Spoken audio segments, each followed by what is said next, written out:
Hi, and welcome to another episode of Intentional Marriages.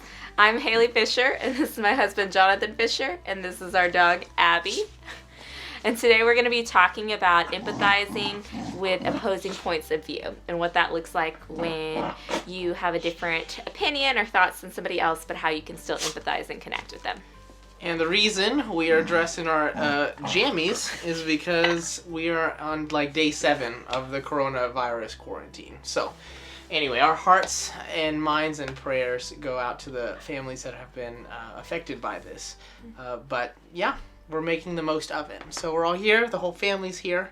So excellent. So yeah, we want to talk a little bit about empathizing whenever you have opposing situations. So what does this look like?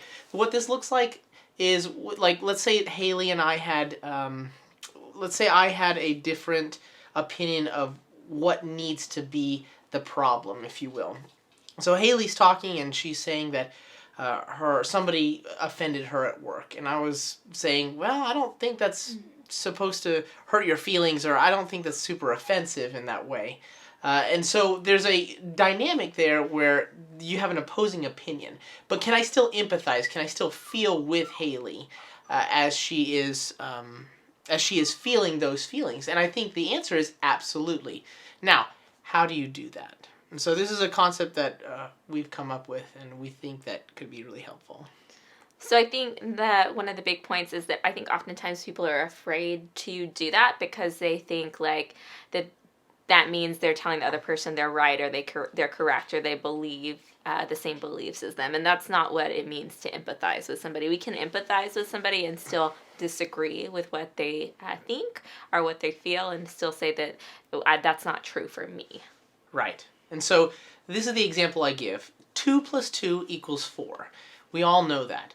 But sometimes 2 + 2 = 22. Okay, now think about that, right? So 2 + 2 = 22. So Haley might think, or I'll use myself as an example, I might think in a specific moment that 2 + 2 = 22. I feel that 22 = 22. And Haley's sitting over here thinking, yikes, no, that's not right. 2 + 2 = 4.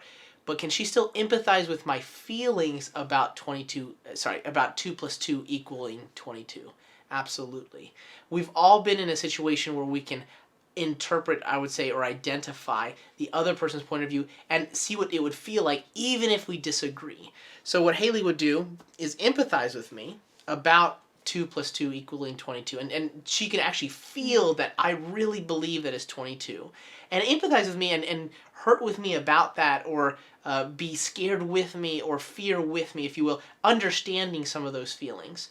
And then come back and say, Jonathan, would you mind if I gave you some feedback, and would you be open to that, right? But later, at a later date. And so she would say something like, hey, could you consider that the answer is actually 4 and not 22? Mm-hmm. And so it takes time to develop that.